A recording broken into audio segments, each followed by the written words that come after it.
আসসালামু আলাইকুম প্রিয় গর্ভবতী মা ও বোনেরা, কেমন আছেন সবাই? আশা করি সবাই ভালো আছেন। আজ কিন্তু কথা বলবো গর্ভাবস্থার অষ্টম মাস নিয়ে। অষ্টম মাস মানে হচ্ছে গর্ভাবস্থার 29 থেকে 32তম সপ্তাহ, এই সময়টা নিয়ে। এই সময়টা কিন্তু খুবই গুরুত্বপূর্ণ, কারণ কি জানেন, এই সময়টা কিন্তু আপনার গর্ভাবস্থার শেষের পথে রয়েছে। আর কয়েকদিন পরে, মানে আর কয়েক সপ্তাহ পরে আপনার গর্ভের যে ছোট্ট সোনামণিটা আছে সে কিন্তু আপনার কোলে এসে পড়বে। তাই বলবো আজকের এই ভিডিওটা কিন্তু আপনার জন্য খুবই গুরুত্বপূর্ণ। কারণ কি জানেন, আজকের এই ভিডিওতে আমি আপনাদেরকে বলবো এই গর্ভাবস্থার অষ্টম মাসে গর্ভের বাচ্চাটার কি পরিবর্তনগুলো হয়, প্লাস এই সময় আপনার কি ধরনের শারীরিক পরিবর্তন হয়, আর এই সময় আপনার কি শারীরিক সমস্যাগুলো দেখা দিতে পারে। এটা খুবই জানা প্রয়োজন, কারণ যেহেতু গর্ভাবস্থার শেষ পর্যায়ে অনেক কিছুর পরিবর্তন হয়, প্লাস কিছু লক্ষণও দেখা দেয়। আর এই জন্য কিন্তু নিজের যত্নটাও খুব প্রয়োজন। কিভাবে নিজের যত্ন নেবেন সেটাও কিন্তু আমি সুন্দরভাবে বুঝিয়ে বলবো। তো আমি বলবো ভিডিওটা শেষ পর্যন্ত দেখবেন, আর টেনে দেখবেন না, কারণ প্রত্যেকটা পয়েন্ট কিন্তু আপনাদের জন্য খুবই গুরুত্বপূর্ণ। তো আপনি দেখছেন আমার চ্যানেল নিয়ার মাজন, নতুন একটি পর্বে আপনাদের সবাইকে স্বাগত। যেহেতু ভিডিওটি কন্টিনিউ করছেন, প্লিজ লাইক কমেন্ট শেয়ার করে দিবেন। আর যারা নতুন দেখছেন আজকের ভিডিওটি, তারা প্লিজ সাবস্ক্রাইব করে আমার চ্যানেলের সাথেই থাকুন। চলুন মূল আলোচনায় চলে যাই। প্রথমে শিশুর বিকাশের কথা বলি। হ্যাঁ, এই অষ্টম মাসে আপনার শিশুর বিকাশটা কেমন হয় দেখেন। এই সময় কিন্তু শিশু বেশ ভালো বড় সড়ো হয়ে যায়। তার ওজন কিন্তু এখন প্রায় 1.5 থেকে 2 কেজির কাছাকাছি হয়ে আসে। আর অষ্টম মাস আর 1 মাস পরেই কিন্তু 9 মাস পড়বে, সেই জন্য কিন্তু তার ওজনটা বেড়ে যায়। শেষের দিকে কিন্তু আরও খুব তাড়াতাড়ি, এই একটা মাসে খুব তাড়াতাড়ি ওজনটা তার বাড়বে। তার এই সময় দৈর্ঘ্যটা কিন্তু প্রায় 16 থেকে 18 ইঞ্চির মতো হয়ে আসে। এই সময় কিন্তু শিশুর বেশ কিছু দিক একদম পরিপূর্ণ লাভ করে। যেমন কি জানেন, শিশুর মস্তিষ্কটা কিন্তু পরিপূর্ণ বিকাশ পায়, তার হৃৎপিণ্ডটাও একদম ফুল প্রিপেয়ার্ড হয়ে যায়, তার ফুসফুসটাও কিন্তু পরিপূর্ণতার দিকে যায়, আর তার মস্তিষ্কের হাড়টাও কিন্তু গঠন হয়। কিন্তু মস্তিষ্কের হাড়টা একটু আস্তে ধীরে গঠন হয়, এটা একটু ধীরে গঠন হয়। জন্মের পরেও কিন্তু মস্তিষ্কের যে হাড়গুলো সেগুলো কিন্তু দেখবেন একটু সফট থাকবে। এছাড়া তার যে অন্যান্য যাবতীয় হাড়গুলো আছে সেগুলো কিন্তু বেশ মজবুত হয়ে গেছে। এই সময় কিন্তু শিশু তার চোখ খুলে বন্ধ করতে পারে।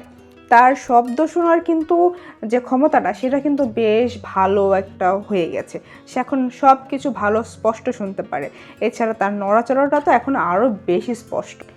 অনেক মা কিন্তু এই সময় বাচ্চার যে লাথিটা সেটা কিন্তু বেশ ভালো অনুভব করতে পারে, একদম স্পষ্ট। আবার অনেক সময় দেখা যায় কি, পেটটা কিন্তু কাঁপতে পর্যন্ত দেখা যায়। মানে সে যে নড়াচড়া করছে, মুভমেন্ট করছে এই পাশ থেকে ও পাশ, সেটার যে একটা মানে ঘুরানো উল্টানো, সেটা কিন্তু মানে এটাকে বলা হয় কাঁপা। এই কাঁপিটা কিন্তু তখন বোঝা যায়।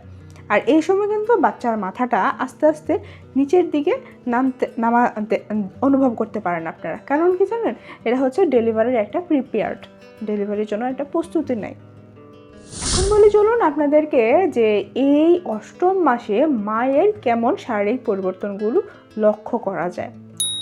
এই সময় কিন্তু মায়ের বেশ কিছু শারীরিক পরিবর্তন খুব ভালো লক্ষ্য করা যায়। সেটা হচ্ছে প্রথমে যে পেটের কথা বলে, এই সময় কিন্তু পেটটা একদম বাড়ন্ত হয়ে যায়। আর মাত্র আছে 1 মাস, এই 1 মাসে কিন্তু পেটটা আরও বেশি বড় হয়ে যাবে।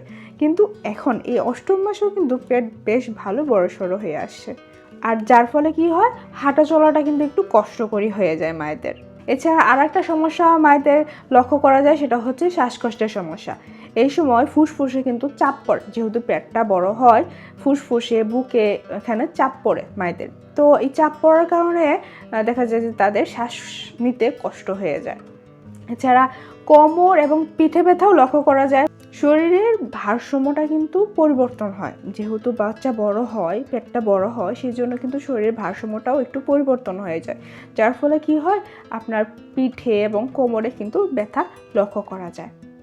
এছাড়া পা ফুলে যাওয়ার মতো কিন্তু সমস্যা দেখা দিতে পারে। অনেক মায়েদেরই আছে পা ফুলে যায় প্রেগনেন্সির সময় শেষের দিকে, বিশেষ করে যেহেতু শরীরটা ফুলে পাটাও কিন্তু তখন ফুলে যায়। দেখবেন বিশেষ করে সন্ধ্যার দিকে অনেক মায়েরই কিন্তু পা ফুলে যায়, এমনকি গোড়ালিও পর্যন্ত ফুলে যেতে পারে। এছাড়া এই সময় কিন্তু মায়ের স্তনে দুধ আসারও একটা প্রস্তুতি নেয় শরীর।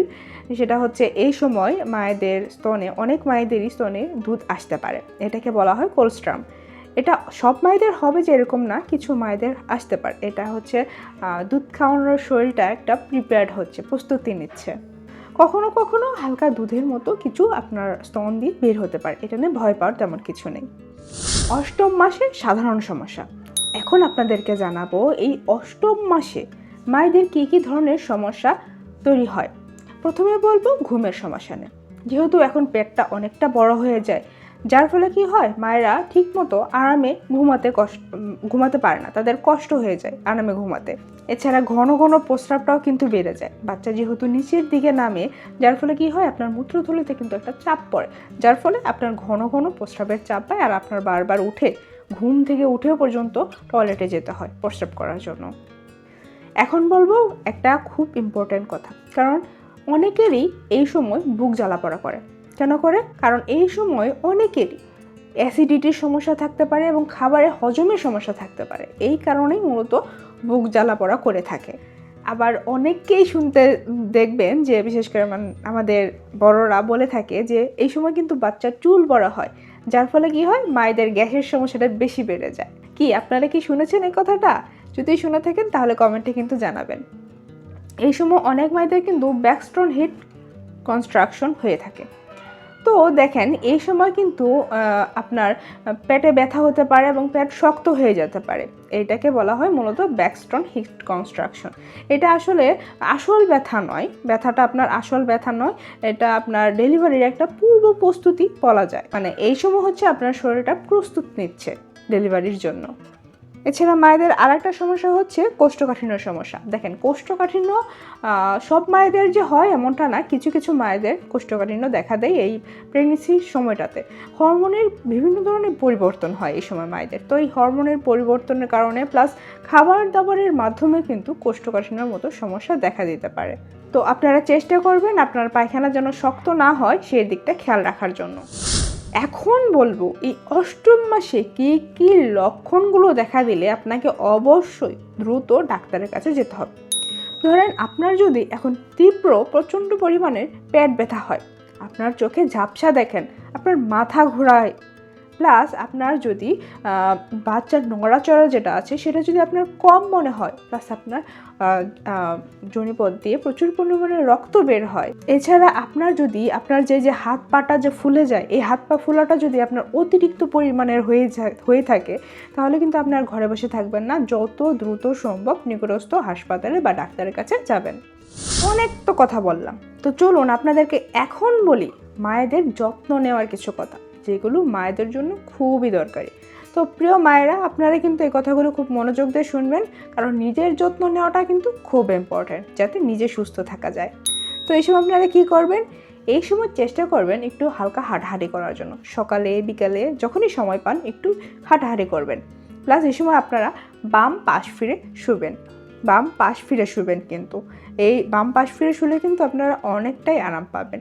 আর আপনারা চেষ্টা করবেন আপনারা যখন শুন বা ঘুমান তখন আপনার পিঠে একটা বালিশ দেওয়ার জন্য, তাতে আপনারা একটু আরাম পাবেন ঘুমাতে।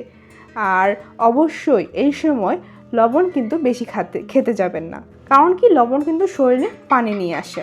আর মোস্ট ইম্পর্টেন্টলি পর্যাপ্ত পরিমাণে পানি খেতে হবে, মানে প্রচুর পরিমাণে পানি খেতে হবে। এছাড়া আপনাকে কিন্তু ইতিবাচক মনোভাব রাখতে হবে। আর মোস্ট ইম্পর্টেন্টলি এই সময় কিন্তু আপনাকে আয়রন ট্যাবলেট এবং ক্যালসিয়াম যে ট্যাবলেটটা রয়েছে সেটা খেতে কিন্তু ভুলবেন না, আপনাকে ডাক্তার যে ওষুধগুলো দিয়েছিল আর কি। এছাড়া এখন আপনাদেরকে একটা কথা বলি, গুরুত্বপূর্ণ কথা। এই সময় আপনারা একটা কাজ করবেন, আপনাদের যে ডেলিভারির ব্যাগটা আছে না, সেই ব্যাগটা কিন্তু এখন গুছিয়ে রাখবেন।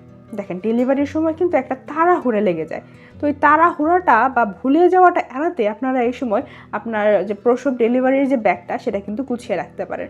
তো ব্যাগের মধ্যে আপনার প্রয়োজনীয় যে ডাক্তারের কাগজপাতিগুলো আছে সেই কাগজপাতিগুলো, প্লাস আপনার বাচ্চার জামা কাপড়, প্লাস আপনার নিজের প্রয়োজনীয় কিছু জামা কাপড়, প্লাস বাচ্চার কিছু তেনাখেতা, এগুলো রেখে দিবেন। প্রিয় মা, এই সময়টাতে এসে মানে অষ্টম মাসে এসে আপনার কিন্তু আপনার শরীরে ক্লান্তি লাগতেই পারে, আপনার শরীর ভারী লাগতেই পারে, এই সময় আপনার অস্বস্তিকর লাগতেই পারে, কিন্তু মনে রাখবেন আপনার ভিতরে একটি পূর্ণাঙ্গ জীবন কিন্তু বেড়ে উঠছে। সে লাথি দিয়ে আপনাকে জানান দিচ্ছে, মা আমি আছি, আমি কিন্তু খুব শীঘ্রই আসছি। আর তো মাত্র কয়েকটা সপ্তাহ, এরপরই কোল আলো করে আপনার সন্তান আপনার কাছে এসে পড়বে আর আপনার কোল ভরে যাবে ভালোবাসায়।